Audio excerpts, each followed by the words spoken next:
A very good evening to you. Welcome to ITV News. This is Tuesday night's calendar. Yes, good evening. Here are tonight's main stories. Traffic control chaos. More misery for airline passengers left grounded here in Yorkshire or stranded abroad. We drove through Switzerland, 13 hours to get to Paris, got the last 4 tickets on this flight to get home. 2 nights in a hotel, £500 for the train. We reckon it'll be £1,000 to £1,200. I'm live at Leeds Bradford Airport, where there have been more cancellations today, and if you're due to fly, well, the disruption's not over just yet. Also tonight, road to ruin, the bus driver who says he's being wrongly hammered with penalties despite being exempt from Sheffield's clean air zone charges.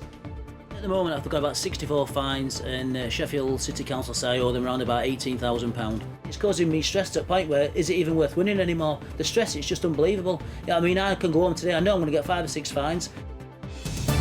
Meanwhile, trail bikers say there's been a cut in the number of legal trails across the Peak District and warn it's a fast track to trouble. And for the final week of the meteorological summer, is the weather at all summery over the next few days? All the detail a little later on.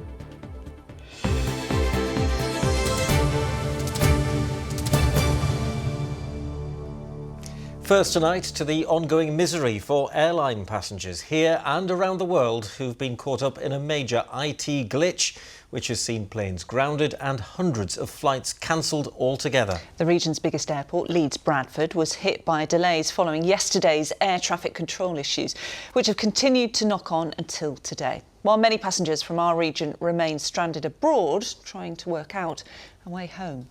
Well, Michael Billington is live for us tonight at Leeds Bradford Airport. And Michael, a nightmare weekend for travellers. So is it finally getting back to normal there?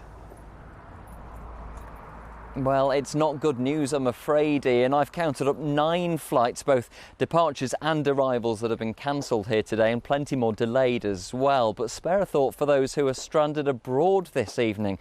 We've been speaking to one passenger from Rotherham, sat at Gran Canaria Airport today. She was meant to be back yesterday, is due to move house tomorrow, but hasn't been offered an alternative flight until next Monday. And I'm afraid there's little sign of any of the disruption letting up anytime soon. A successful, albeit slightly delayed, departure for passengers heading to the Spanish sunshine from Leeds Bradford Airport this lunchtime. But they are among the lucky ones. Tens of thousands more are still stranded abroad or stuck back on terra firma in the UK after the worst air traffic disruption in nearly a decade. Got through security and we sat there for a delayed or tag.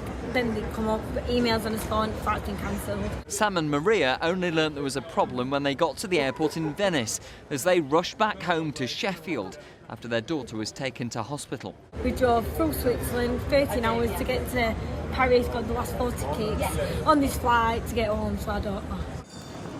The technical fault in air traffic control systems struck on what was predicted to be the busiest weekend in UK airspace since before the pandemic. It's left aircraft and flight crews hundreds of miles from where they should be, with experts predicting it could take much of this week to put right.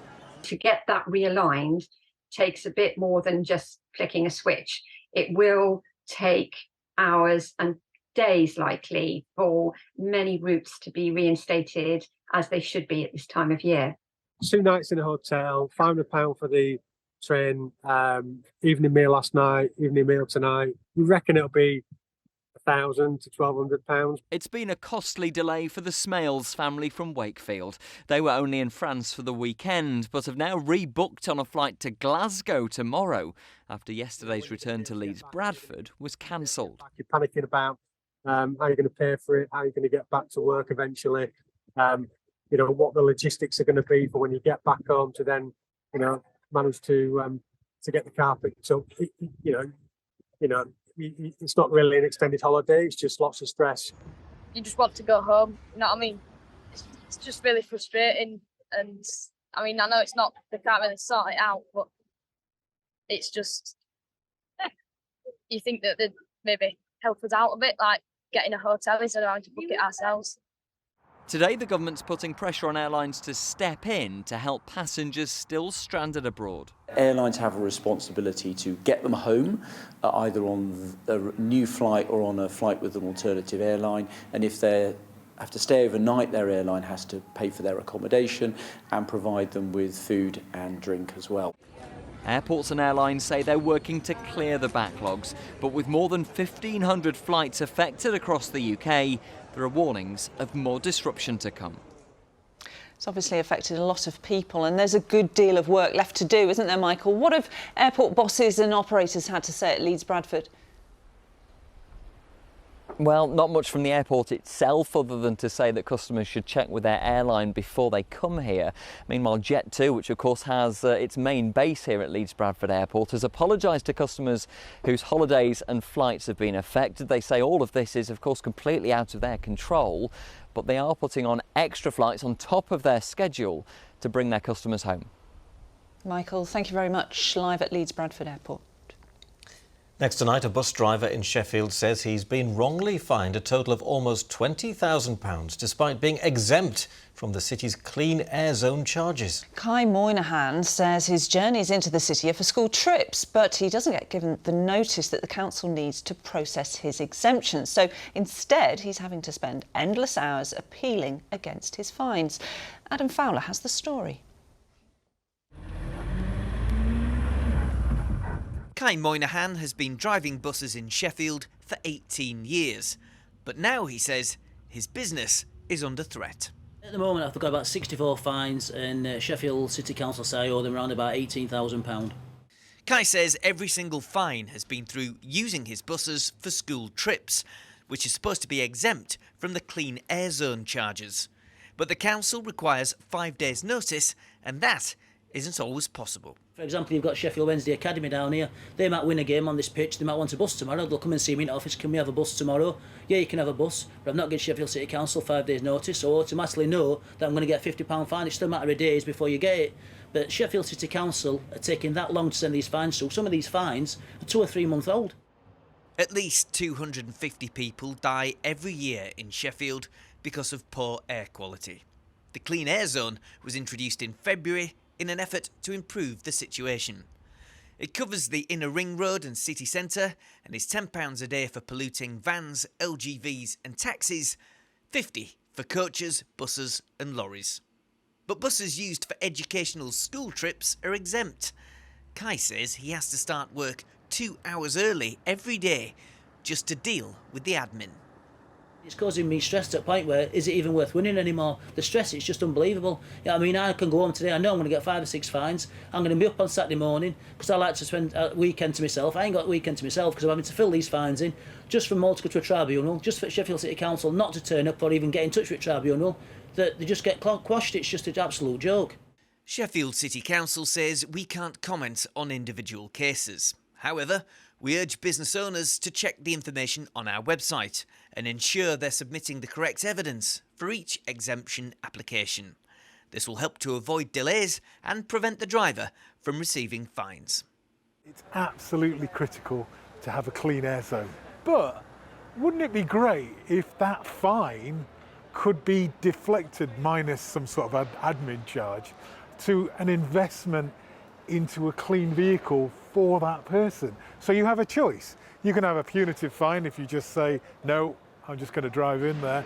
Or you could use it almost like an investment plan that allows you to buy a cleaner vehicle, hopefully a zero carbon vehicle.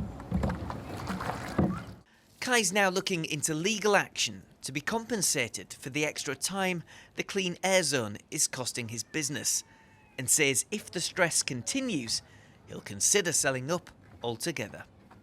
Adam Fowler, ITV News, Sheffield. Now then, you're watching Canada. Thanks very much for joining us. Still to come on the programme tonight, carry on camping. Find out why it's been a bumper year for Back to Basics holiday with more and more pop-up sites, well, popping up. And will the sun have its hat on or its shades on for the final few days of the meteorological summer? Because by Friday, I'm talking about autumn. All your photos and the forecast a little later on. Two people have been arrested following the death of a woman in Rotherham. A woman in her 30s was found dead at a property on the Bridleway in Rawnmarsh just after 3:30 yesterday afternoon. A 47-year-old man and a 49-year-old woman have been arrested on suspicion of murder and both remain in police custody. Next, a charity which provides homes for people who've struggled to get a permanent roof over their heads says it faces a race against the clock to raise money to help more of those in need. The charity Leeds Action to Create Homes has transformed more than 100 empty and derelict properties into homes in some of the city's most deprived areas. Well, it's now trying to raise £450,000 for 6 more homes and to safeguard the jobs of its staff and trainees. But it faces a deadline of next week and it's still a few £1,000s short of its target. John Hill reports. Tea, no sugar? Yeah, thank you. Thank you. This is all right, isn't it? Yeah, it's amazing. It's my home. It was a foundation to rebuild my life. Well, go on then, lead on. For Sharon, life hasn't always been so happy. She spent 6 months living on the streets and in hostels. But for the last year, she's been a tenant in a flat that was given a makeover by Leeds Action to Create Homes, or Latch. And Sharon says it's helped turn her fortunes around. Sharon, you've had some rough times. You've been on the streets, but what's his life like now with a house like this? Life's great today. I have a great relationship with family and friends. I fit into the community. Back in the day, I was existing, I weren't living. Today, I'm living and loving, so it's great. The charity says that over the last 30 years, it's given new life to more than 100 run-down properties. It wants to do more. This is our latest property that we've just finished the refurbishment of. Charity boss James says in the immediate future, 6 more. Latch has now launched its own share investment. Buy some shares in the project, help to pay for the property makeovers, and you may get a return on your investment. But of course, there's no guarantee. Here's the thing, you're not asking for donations, even though you're a charity, you're asking for investments. And as we know, investments can go down as well as up. You could lose your money. Yeah, that's correct. You could potentially lose your money, but it'll be invested in property. Properties will generate revenues, and the revenues will be used to pay people their investment via a dividend. This project is one of just a number working in the region to try and combat homelessness. In fact, in Leeds, more than 5,000 people are identified as having an urgent housing need because they say in overcrowded or inadequate accommodation. For its part, Latch says if it doesn't raise the funds it says it needs, then it'll have to limit its work and possibly the number of people it employs. If we don't get the money, we obviously won't have the money to buy the properties, won't be able to house the people and deliver our service. And it does have implications for jobs at Latch. Several of our staff have been with us a long time working on refurbs. There'll be no work for them, no money to pay them, so we're potentially looking at redundancies. While the charity boss weighs up just what the future holds, for Sharon, she believes her future looks bright. In a flat she's now proud to call home. John Hill, ITV News, Leeds. The ITV Evening News continues at 6:30 with more on the airport disruption. Here's Gamal Fanbale. Chaos continues at UK airports as thousands of passengers remain stranded. Despite air traffic control faults being fixed, delays and cancellations are expected to last for days. Also, we'll bring you a special report from the Mediterranean, where doctors scramble to save migrants attempting the perilous crossing. And Lioness Ella Toone speaks to ITV about the Spanish kiss controversy and how it's overshadowed the World Cup. Join me for those stories and more at 6:30. Now then to a stark warning that juvenile malnutrition is getting worse under the cost of living crisis and a plea for the government to act. Almost 2/3 of members surveyed in a group of school and public health nurses said they'd seen children's health decline in Yorkshire over the last year. Often it is the charity sector which steps in, of course, to try to ensure kids are getting the nutrition they need. Nick Smith reports. It may come as little surprise that after more than a year of soaring inflation and a squeeze on family budgets, that sadly, child hunger is on the rise. But we're only just discovering the scale of it and the potential long-term consequences. Sophie Owen is a specialist public health and school nurse based in Leeds and is now frequently spotting malnourishment, which in turn is leading to a host of issues. The impact of poor nutrition in childhood will impact their adult lives. So for us, it's the impact on holistic health, the impact on their emotional regulation, the physical health, and then how that looks later on in life. They're less likely to do well in school, they're less likely to meet their potential, and it can cause health issues later on in life. Sophie is one of more than 300 health practitioners who took part in a survey by the School and Public Health Nurses Association, finding that poor nutrition is leading to some very tragic outcomes for children. So some children come into school tired, hungry, falling asleep, unable to concentrate, children with repeated viruses, infections, children crying because they're worried about hungry parents and wider family. And then some of the stories that we're hearing of late are children as young as 6, 7 stealing from other children's lunchboxes, and a young man recently who went over a barbed wire fence to get the slops from the school dinners so he could rummage through it to take it home to feed his parents and his grandma and granddad. So we're just going to leave this to cook down now, and you guys are going to go for a little garden tour now. Often charities or local authorities step in to try and tackle the problem.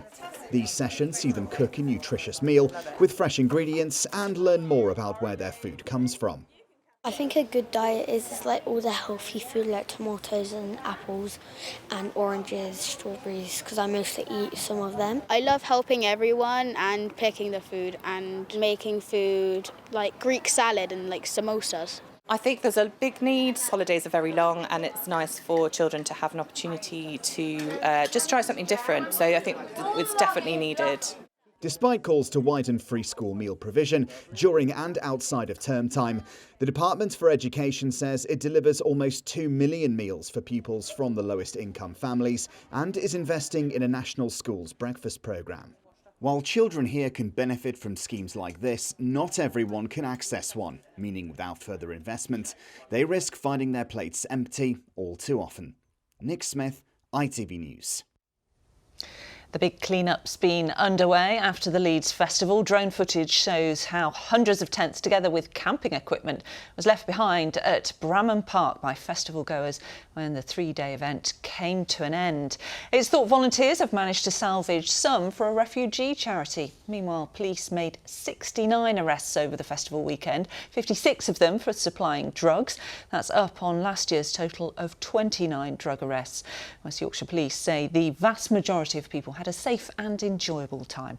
You can see more pictures from the weekend and of the festival aftermath on our website. That's at itv.com/calendar. Incredible scenes there. Now then, the Peak District is enjoyed by millions of visitors each year, from walkers to horse riders and, to a much lesser extent, motorcyclists. One group of trail bikers from Chesterfield says its options to enjoy the great outdoors is being curtailed, with the number of legal routes for motorbikes there cut to just 2%. Well, they say it's putting people off visiting, but some locals argue the trails can be a route to antisocial behaviour. Amelia Beckett reports. They ride for the views and the rugged terrain. Trail riders have long enjoyed both here in the Peak District, but they can only ride on designated routes, and finding them, they say, has become an uphill struggle. We've only got just less than 2% available for us to ride legally, and this is a real problem. It overloads the existing infrastructure because they're getting used. Motorcycles now are becoming more used on trail because people want to go out in the countryside. Not everybody wants to run and cycle, and not everybody can. So this is the reason why we're asking for more places to ride. They say many of the routes they used to ride have been closed through traffic prevention orders. Orders the Peak District National Park Authority says are put in place to safeguard valued places. And these walkers think they're vital. You want to enjoy birdsong and chat amongst your friends, and then you've got the noisy motorbike zapping up behind you. It just takes away from the enjoyment. I think these should be for walkers and for ordinary cyclists. Back to nature, as it were. And many share that view. 20 minutes away, this road used to be open for trail riders. But after a local campaign, the road has now been closed to all vehicles except for access, meaning trail riding is no longer allowed. Locals argued the track became a hotbed for antisocial behaviour, But Andrew says its closure, along with others, in fact leads to more illegal riding. It's not acceptable to be riding around with no number plates and just generally annoying people. But then you have to think, where do these people go, especially the youngsters? If someone wants to play football, wants to play cricket, the amenities are there. If you want to ride a motorbike, they are not. Derbyshire County Council says it always aims to balance the interests and rights of all user groups and local communities. These riders say that's off kilter, and now they have a long road ahead. Amelia Beckett, ITV News, near Sheffield. Now staying with the great outdoors, and a bumper year for Back to Basics holidays, and that's because a change in the rules has allowed more fields to be used as pop-up campsites. And I know you've just got back from camping, haven't you? And it was wild. There were very few facilities there. Wild camping? Yeah, it was. Gosh. So what's happened this year is that the government's relaxed the restrictions on how many days a year such sites can operate, and plenty of people across the Yorkshire region are taking advantage of this, as James Webster reports. It is the holiday for those who love to get back to nature, just canvas separating you from the sky. And this year, a change in the rules means more people like Paul Mullin are opening up their fields for campers. The advantage to us is we can advertise in advance for the full summer holidays. That's a time period where we'd expect most people would want to come and camp. And previously, with only having 28 days available, we had to try and pick and choose the potentially good weekends that would be for people. We had to maybe try and target bank holidays and had to guess when would be suitable for people to come. The number of landowners clearing fields of animals and crops to use as pop-up campsites is once again increasing. Listings on PitchUp went from 135 in 2020 to more than 850 a year later, generating £25 million for the rural economy. There were fewer sites last year because of limits on how many days they could operate, but this year more than 750 are listed. I think a lot of families, actually, they're not families who've taken caravan and camping holidays traditionally, but they're people who've been attracted to this type of holiday during the pandemic. They like what they've seen, they've gone and hired their camper van, bought their camping gear from the outdoor retailers, and off they go. The government now allows sites to operate for up to 60 days without needing separate planning permission. Some critics have warned that pop-up sites could take trade away from established sites which operate all year round. But the owner of this award-winning glamping site does sympathise to a point. It's really difficult for farmers in the current climate, especially with supermarkets driving the cost of produce down and losing our subsidies due to Brexit.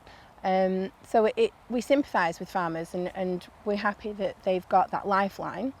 But we also understand the frustrations of campsite owners, permanent campsite owners, because they work year-round tirelessly to keep going in the off-peaks, and then of course they've got to share that revenue in the two most lucrative months of the year.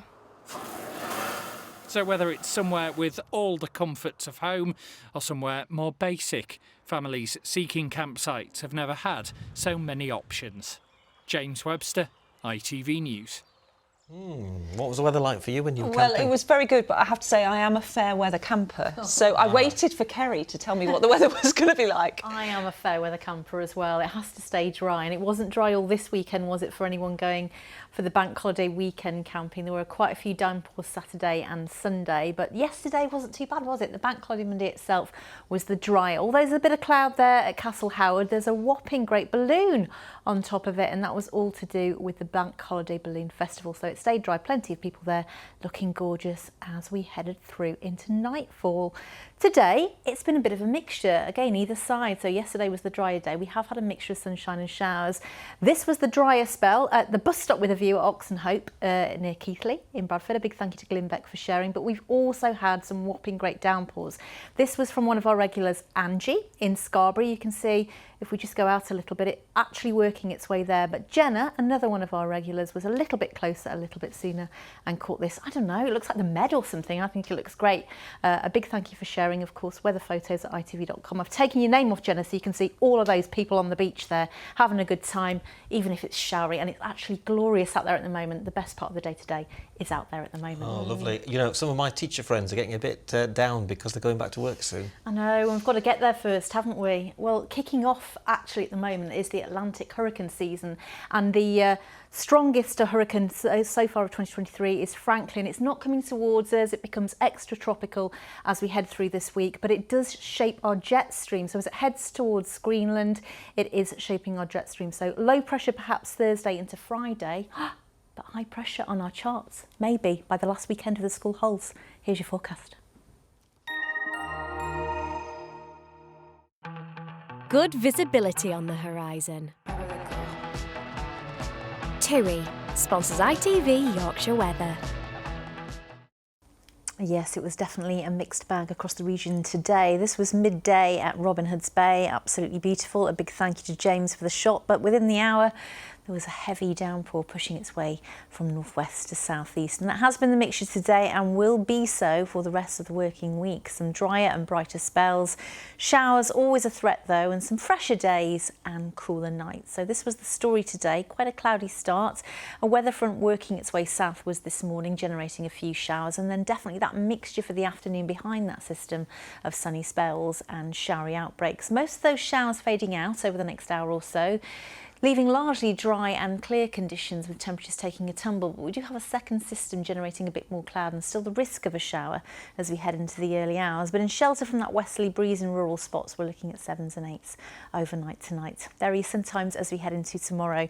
6:10 and just gone 8 o'clock are your sun times for Wednesday. And so for tomorrow morning, there will be a good dose of sunshine. But from mid-morning tomorrow until mid-afternoon, there's a risk of catching a shower, and it could be heavy, possibly thundery. So a bit of a mixture again, patchy clouds, sunny spells and showery outbreaks, and a northwesterly flow, a little bit more of a breeze, so pushing the showers through more readily, but will feel fresher tomorrow, certainly out of any sunny spells, highs of around 19.